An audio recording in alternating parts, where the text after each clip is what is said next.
Pasca menjadi perwakilan kaum milenial sebagai penerima vaksin perdana, artis dan presenter Raffi Ahmad justru terciduk sedang berada di kerumunan yang diduga tanpa menerapkan protokol kesehatan. Atas hal itu, suami Nagita Slavina itu dilaporkan oleh advokat David Tobing ke pihak kepolisian terkait dugaan pelanggaran protokol kesehatan. Laporan tersebut kabarnya telah dilimpahkan ke Polres Jakarta Selatan. Menariknya, bukan Raffi seorang, kabarnya mantan Gubernur DKI Jakarta Basuki Cahayapurnama juga dilaporkan. Dan saat ditemui, Ketua Infocom Lisman Hasibuan akan terus mengawal kasus ini hingga pihak-pihak yang terkait, mulai dari Raffi Ahmad, mantan Gubernur DKI Jakarta Basuki Cahayapurnama, dan pihak-pihak yang terkait lainnya diproses secara hukum yang berlaku. Lantas, seperti apa komentar pihak kepolisian terkait hal itu?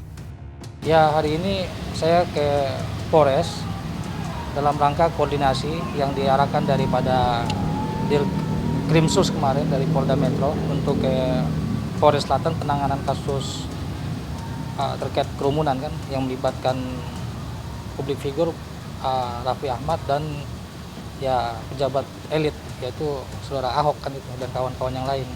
Nah, pada prinsipnya kita tetap mengawal karena kasus ini ada di Polres Selatan dan kita minta nanti hari Senin bisa jumpa sama Pak Kapolres supaya bisa kasus ini tetap berproses dan kalau bisa secepat mungkin pemilik rumah tersebut dijadikan tersangka karena dialah menjadi sebab mulanya awal terjadinya kerumunan tersebut.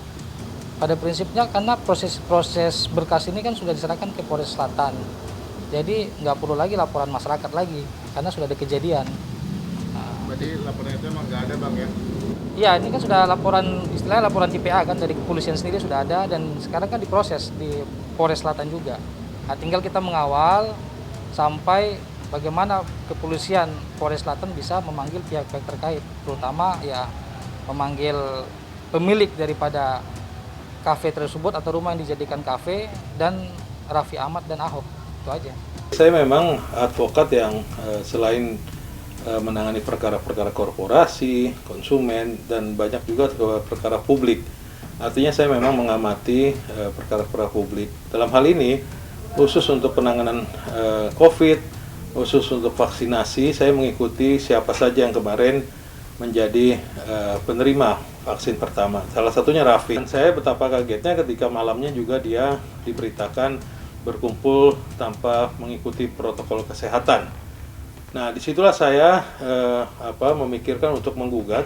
Dan saya juga mendapatkan laporan dari teman-teman atau keluarga-keluarga yang ada saudaranya yang meninggal karena COVID, ada yang sakit, bahkan yang penyintas COVID pun itu akhirnya ngadu gitu loh. Kok enak-enak aja dia begitu.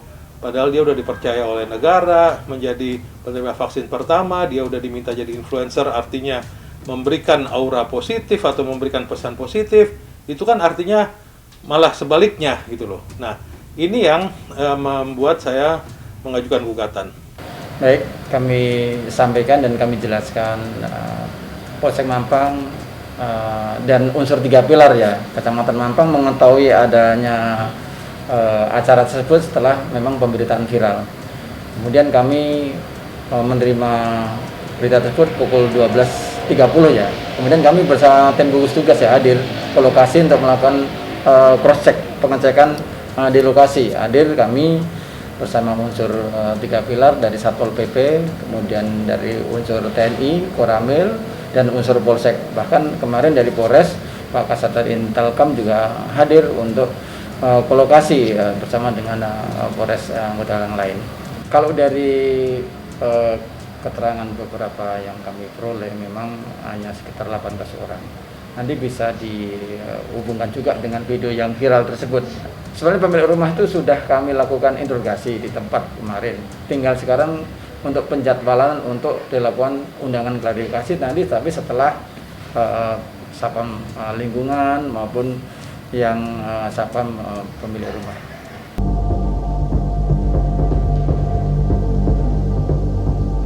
Pasca kejadian tersebut viral di sosial media, Raffi Ahmad melalui sosial media pribadinya memberikan klarifikasi terkait acara tersebut, serta mengutarakan permohonan maaf yang sebesar-besarnya kepada Presiden Joko Widodo dan seluruh masyarakat Indonesia atas perbuatannya yang sempat membuat kehebohan tersebut.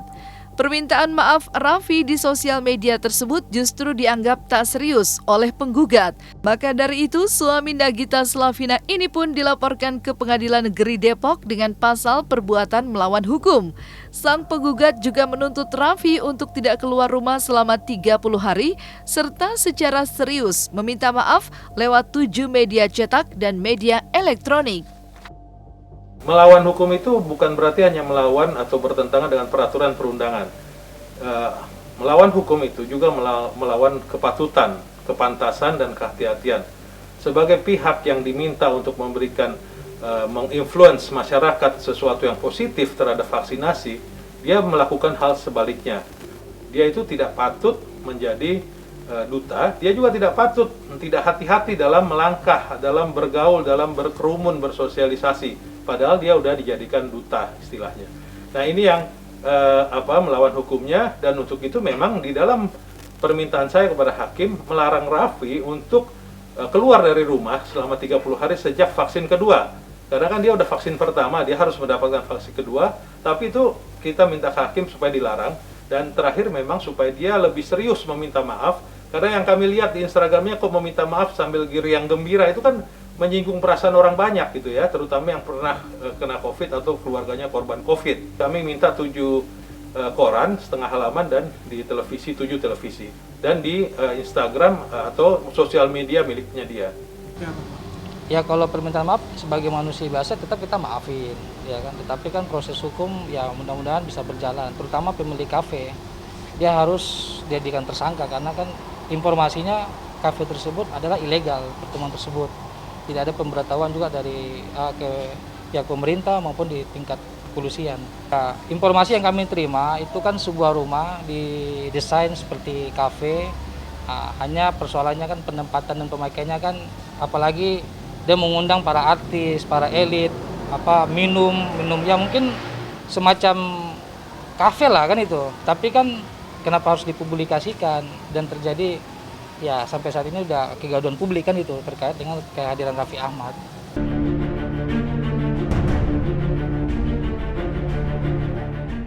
Di sisi lain, gugatan yang dilayangkan kepada Raffi Ahmad pun menuai pro dan kontra di kalangan masyarakat.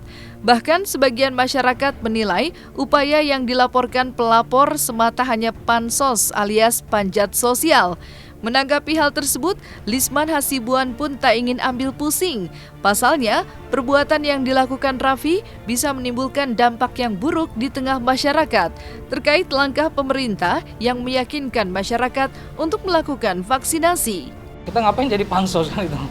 Ya kan gak ada untungnya bagi kita kan. Kita kan tetap perjuangan rakyat, mengawal kepentingan rakyat banyak. Artinya apa? Raffi Ahmad saat ini kan menjadi influencer, menjadi harapan dari presiden karena dia punya simpatik dan punya fans yang banyak.